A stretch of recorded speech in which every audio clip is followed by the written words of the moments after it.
Ok, donc on peut faire les prises de vue, comme je l'ai dit tantôt, avec un appareil numérique, le webcam, ainsi de suite. Voilà. Ici, c'est la gestion des utilisateurs. Ici, si on veut changer d'utilisateur, voilà. Et puis maintenant, la gestion des archives.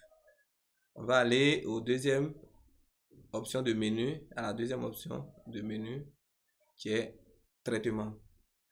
Le premier élément, c'est les importations diverses qu'on peut faire. Importation des informations générales du personnel. Si on a déjà un fichier Excel, on n'a pas besoin de saisir les personnels. On peut importer directement. Voilà, donc les éléments, différents éléments qu'on peut importer. Au niveau des élèves aussi, on peut importer voilà, les différents trucs. Quand vous cliquez, les photos, ainsi de suite, tout ça. Quand vous cliquez par exemple sur ça, vous voyez ici, l'avantage c'est que c'est vraiment intuitif. Par exemple, j'ai un fichier Excel, je n'ai pas besoin de déplacer les colonnes. Je regarde par exemple le matricule. Vous voyez qu'il y a deux tableaux. Il y a un tableau qui est jaune en haut. Le matricule, si ça est dans la colonne numéro 15, je mets 15 directement ici. Le nom, si ça est dans la colonne numéro 12, je mets 12. Maintenant, si par exemple le nom et le prénom sont dans la même colonne, je mets aussi 12. Lui-même, il va séparer ça. Si c'est dans une autre colonne, je mets 13, ainsi de suite. Donc, ça permet, je sais que les correspondants fichiers me comprennent. Ils savent généralement le problème qu'ils ont à ce niveau-là. Donc, une fois c'est fini, vous cliquez sur importer, vous allez chercher le fichier Excel. Ça va s'afficher là. Et vous voyez que si les colonnes sont bien disposées selon votre truc, vous cliquez sur simplement enregistrer. Voilà. Maintenant, par exemple, vous pouvez intégrer un fichier Excel à l'application et faire une comparaison à la base pour savoir quels sont les éléments qui sont dans la base qui ne sont pas dans votre fichier et vice versa. Donc, il y a cette possibilité, c'est l'élément comparé qui est là, qui nous permet de faire ça. Ensuite, ça c'est voilà, donc on peut importer aussi les photos, ainsi de suite, les matières, les moyennes. Si les moyennes sont saisies par les profs, on peut les importer. Par exemple, on a généré un fichier pour chaque prof. On n'a pas besoin d'importer les fichiers là un à un. On met tout dans un dossier, un seul clic et puis tout importé en même temps. Les absences aussi, voilà. Maintenant, les exportations vers les différentes plateformes. La DSPS, euh, bon, si École Média, recueil pour l'Adobe, on peut aussi exporter en format XML. Exporter aussi le fichier de saisie de moyenne. Par exemple, en cliquant sur ça, ça va générer un fichier pour chaque prof. Donc le prof vient vous lui donner son dossier, il a toutes ses classes dedans avec les matières. Une fois il renseigne, il vous ramène le dossier, vous cliquez, automatiquement sélectionnez le dossier, tout importé en un coup. Donc maintenant, on peut aussi utiliser Agesco pour enregistrer un fichier Excel. Par exemple, peut-être, l'adresse m'a envoyé un fichier où je dois reporter par exemple les moyennes de telle matière dans telle colonne du fichier Excel. Je n'ai pas besoin d'aller truc. Agesco me permet de le faire facilement.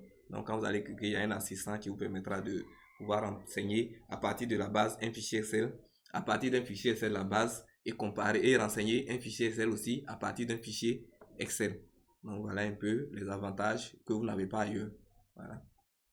La saisie des absences et ainsi de suite. La saisie des moyennes.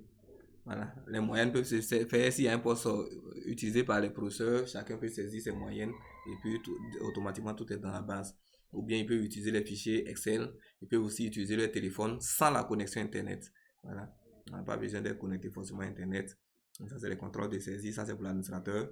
Et les modifications aussi sont, comment on appelle ça, enregistrées. Il y a une journalisation. Donc, si par exemple, tel moyen a été saisi et puis après, il y a eu la moyenne a changé, on peut savoir qui a fait la modification, à quel moment et sur quel ordinateur et à quel jour. Donc voilà un peu. Ici, ça c'est les actualisations. Ceux qui ont déjà utilisé École Média savent un peu ce que c'est. Les DFA, les cas sociaux, les cas de maladie, les cas d'abandon, ainsi de suite. Bon, ça c'est le conseil de classe. Les conseils de classe, les PV de conseil, les listes nominatives, les recueils, les différents recueils. Et encore, ça permet aussi d'élaborer les performances par professeur. On connaît chaque professeur son taux, d'abord d'admis, son taux de réussite dans chaque classe, et puis son taux de réussite global. Voilà. Les performances des conseils d'enseignement aussi. Et ça, c'est maintenant le dernier élément, un scénario pour atteindre une moyenne. Ça, c'est évidemment pour les repêchages en fin de trimestre, en fin d'année. On voit que c'est vraiment un casse-tête. quelle moyenne il faut ajouter dans quelle matière pour pouvoir atteindre 10 ou pour pouvoir atteindre 9,50, 8,50 pour permettre à l'enfant de redoubler. À GESCO, GSA, vous mettez les critères que doivent remplir ceux qui doivent être repêchés. La liste de ceux qui doivent être repêchés s'affiche et vous cliquez sur ici, rachat automatique. Lui-même, il fait le rachat. Voilà. Donc ça, c'est une innovation. Ensuite, donc on était au conseil. Voilà. On a l'espace des professeurs. Donc, ils peuvent saisir si la progression est déjà renseignée, automatiquement, quand le professeur rentre une classe, la progression du niveau auquel appartient la classe s'affiche. Donc, voici le cahier des tests électroniques qui est là. Le professeur, je prends un cas, voilà. Séance du temps. Il met ces informations, il affiche, voilà. Le type de leçon, voilà. Limite et continuité par exemple, séance numéro 2, ainsi de suite, et puis il valide. Voilà. Donc, vous voyez que c'est vraiment conçu pour prendre en compte tous les aspects de gestion. Maintenant, les évaluations, voilà. Les moyennes, on peut les rentrer par évaluation, on peut les rentrer aussi, comment on appelle ça, la moyenne générale. Si les évaluations sont saisies, ça permet de faire la liste et puis générer. Donc ici, aussi, ça c'est très important pour le remplissage des cahiers de tests. Par exemple, je prends telle évaluation, je peux consulter les statistiques vraiment détaillées. Je prends par exemple ces 3 évaluations que j'ai sélectionnées. Vous voyez, ça me met la discipline d'abord, la classe, ainsi de suite, la date de l'évaluation, combien de personnes ont composé, combien de personnes sont classées, la moyenne de la classe, ainsi de suite, tout ça. Voilà. Donc ça met tous les éléments ça permet, on peut coller dans les cahiers de tests, ça aide. Ça permet au professeur lui-même aussi, il suffit d'avoir simplement saisi les notes et tout cela sort. Et par exemple pour le contrôle, le professeur peut, je vais ici, lire les notes. Je prends par exemple le premier trimestre, je sélectionne une classe, je vais prendre peut-être la première C, voilà. Je sélectionne une classe, je mets peut-être mathématiques. Voilà, ainsi donc la liste de toutes les évaluations qui sont là, donc je peux imprimer. Voilà, soit le recueil des notes des évaluations. Donc ça c'est le recueil des notes des évaluations. Les enfants peuvent signer pour attester qu'ils ont vérifié les notes, c'est correct. Ou bien pour gagner du temps, on peut même imprimer une fiche, une petite fiche par élève que vous découpez.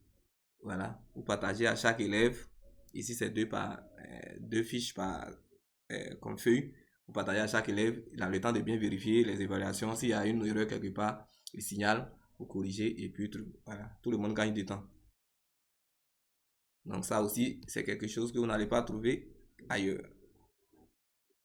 Donc, pour les professeurs, les contrôles de présence aussi, des profs, le point des heures de vacation, les surveillances de devoirs, si les surveillances de devoirs sont payées, si les pages sont effectuées, voici la validation. Maintenant, pour le personnel, généralement, les mouvements, la saisie des mouvements, les jours de repos, les saisies de vacations, les rattrapages des cours, le contenu des cours, et puis les documents, attestation de travail, attestation de présence, voilà. Donc, voilà un peu les éléments que contient l'option de menu traitement. Merci pour votre attention.